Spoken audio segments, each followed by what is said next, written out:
So I've already started creating this design here, and I just need to get it set up, ready to print. It's a fairly simple model. You just got this nice curvy shape, and there's a spherical cutout. It's created as 2 parts so that you are able to create a spinner that has a color on top, a different color on bottom. You can also try different materials.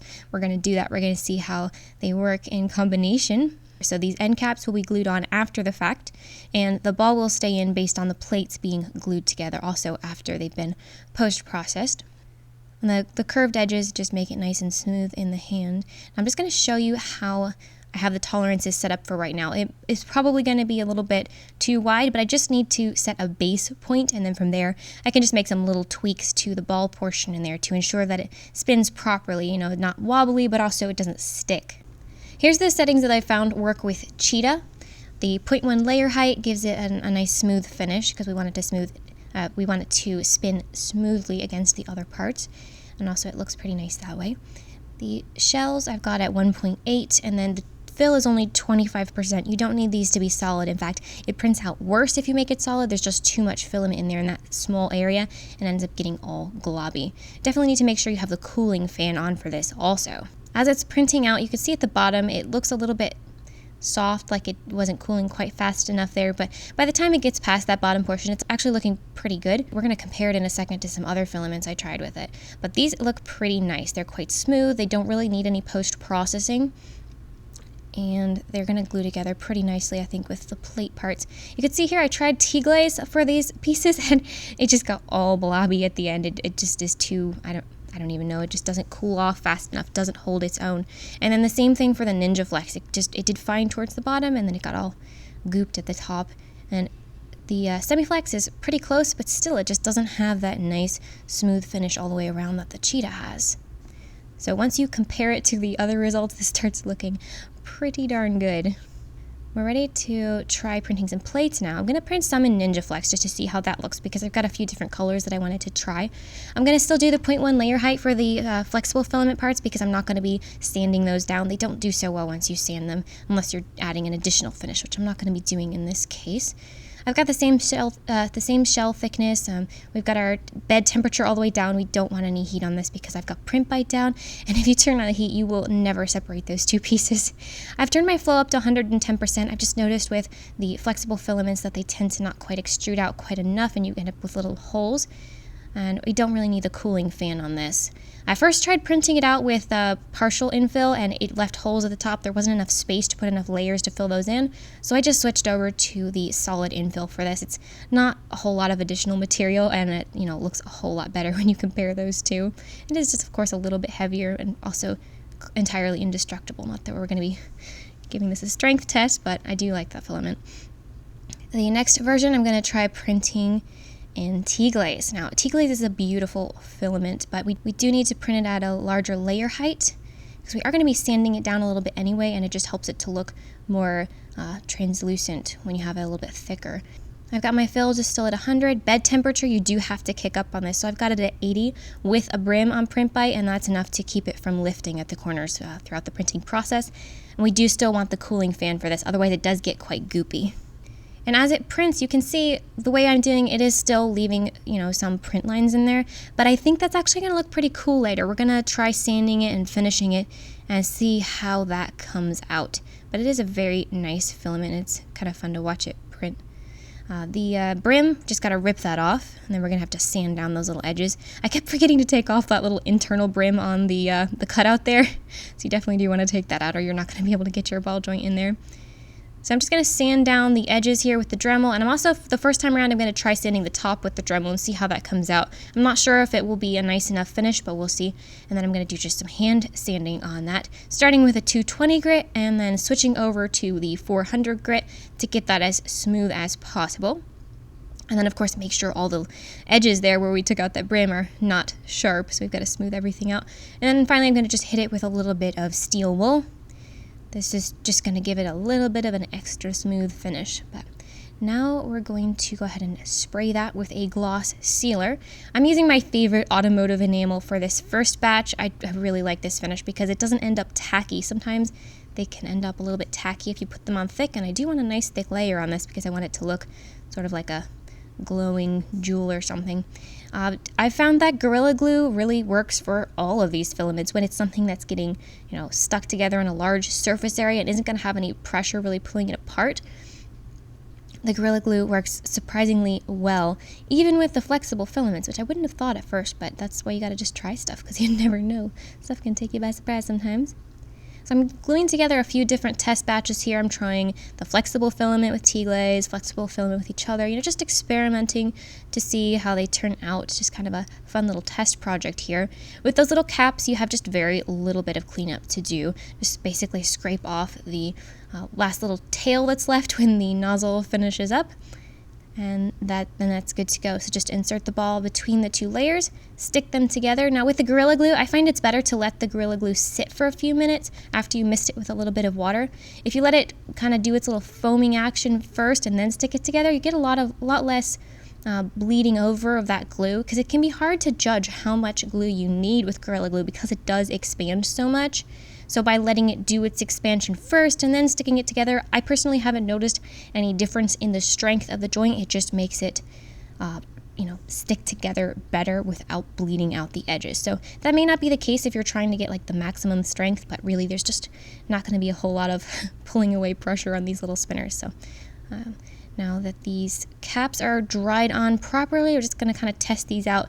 And immediately I'm noticing that there's a little bit too much give. So we're going to need to make that tolerance a little bit less probably for the next testers. And these T-Glase plates, I didn't let it dry quite enough, so I got a little bit of oozing, but you can scrape it off. Now you can see with the finish there, it's not quite as smooth and glowing as I would have liked. So I think maybe the Dremel on the top was a little bit too rough. And I didn't do enough sanding after that to get rid of the lines that the sander added, so maybe just stick with doing that by hand the next time. This spins pretty well, but again, there's just a little bit too much wobble in there, but that's an easy fix. So we're going to go back in and just kind of modify that model a little bit. Also, it's a little bit heavy with it being all the way solid all the way through, and then the ends just being, solid rounded pieces. So I think I'm going to try a slightly different design now and do maybe a cutout. So I'm just going to go back into 123D Design, back into my model. I've left, of course, the sketches, so then I can just kind of use those as guides and add some additional cutting pieces.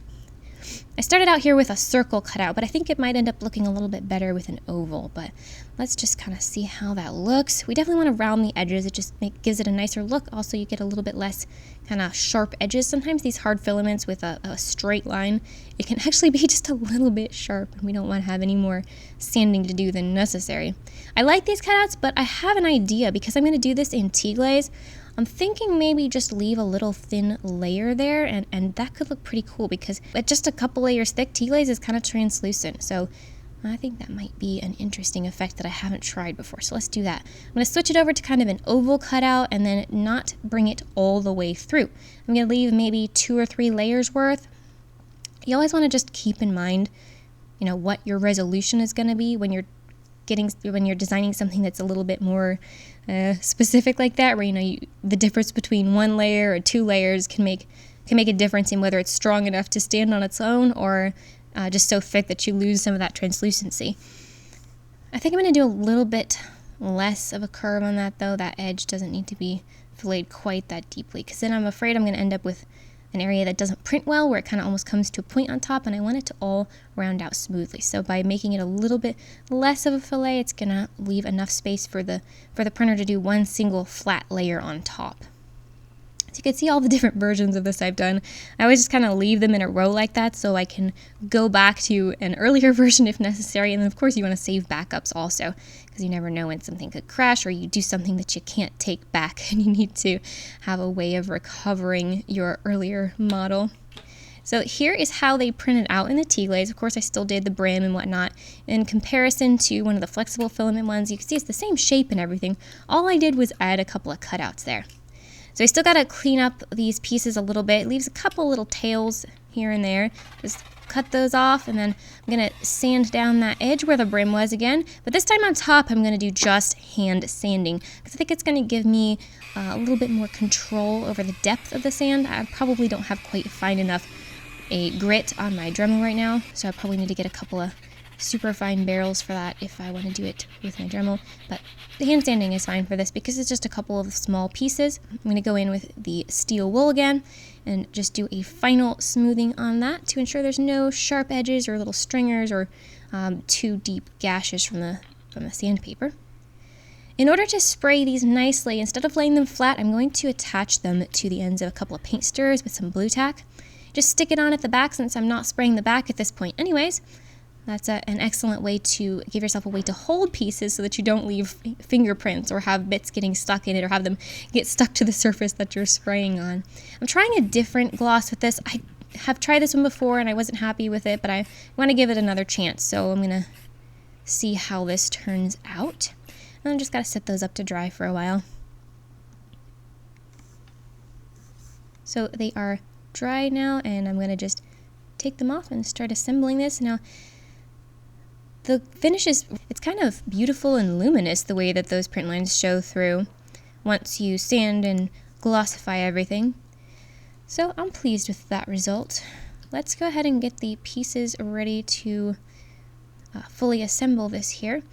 Now, the cheat is nice because it's super tough, but it does print out really nicely. And you still these are still flexible. Not that we really need to flex them, but it's kind of interesting. So I'm just going to kind of do a rough assembly here to make sure that everything looks good together and is how I want it. So just going to throw those caps on there. And hey, that's actually pretty cool. I'm kind of getting this like separation of the two sides here and different mixing of the colors in the really translucent areas. I kind of like that. I'm a little bit hesitant to glue those to each other now and lose that sort of unexpected effect. It's kind of like a butterfly or something. I'm thinking that I might just go ahead and finish the backs of those and make those glossy too instead of gluing them together, and just kind of see how cool that might be. I'm just going to sand those down, hit it with that same second gloss sealer that I was trying, and again, it's really quite pretty. It gets so shiny. But with this one, you know what? I ran into the same problem as I did the last time I used it. It feels dry to the touch, but it still has a tacky property to it, and you really notice that when you put them against each other. So I think that in future I'll probably just stick to my automotive primer that has never done me wrong. So now that they're a little bit tacky, they're kind of sticking together as you spin it somewhat, but I find it's loosening up a little bit as I use it. So it's probably just a little bit of unevenness in that surface. Maybe it got a little bit lumpy. That stuff does come out quite thick, which is the idea, but hey, maybe it's not the best option for this case. So let's glue this guy together. Just going to put in a little dab of Gorilla Glue again and mist it with a little bit of water. There you see I let it dry for a couple minutes and it starts turning a little bit bubbly and foamy looking. It's a lot easier to use at that point. It's not going to dribble out the sides so much because it's already done part of its expansion. So it gives you a better idea how much glue you have, and you have a lot more control as you're sticking it together. So I let it dry on just one side somewhat, and then I noticed that there was a little bit dribbling out despite my best efforts, so that's fine. Just clean it up with a paper towel. And we're going to stick the other side on there. Make sure you remember to put the plates together before putting the end cap on, or you will not be able to get that thing on over the grip. Just got these tiny little clamps that are great for these because they are just the right size to hold it together while it dries. There we are. That one is, I would say, complete. And now the tolerance is pretty good on this. I would say it has maybe still just a tiny bit more wiggle room than it needs. It's hard to say though. I'd have to do a little bit more testing because, you know, if you increase it too much, then it's just going to not spin at all. And there's a little bit of variation just as it prints. You know, it doesn't come out exactly the size that you have it in the model. But with these tiny little pieces, like I said, it's just so easy to do a test print of it, and then you can just kind of try it out in there without gluing it together and tweak it slightly if need be, and then reprint it. Just, you know, you lose a few minutes. It's not a big deal. So here is my pile of testers. These are all the ones that have a little bit too much tolerance for sure. And that first T-Glase, again, it didn't come out quite as smooth because I used the Dremel and it was a little bit too rough of a sandpaper. And I didn't want to spend any more time sanding that one. So this one that's hand sanded is pretty much perfect. Other than that, the finish came out just a tiny bit tacky on the inside. So I would just not use that sealer in future.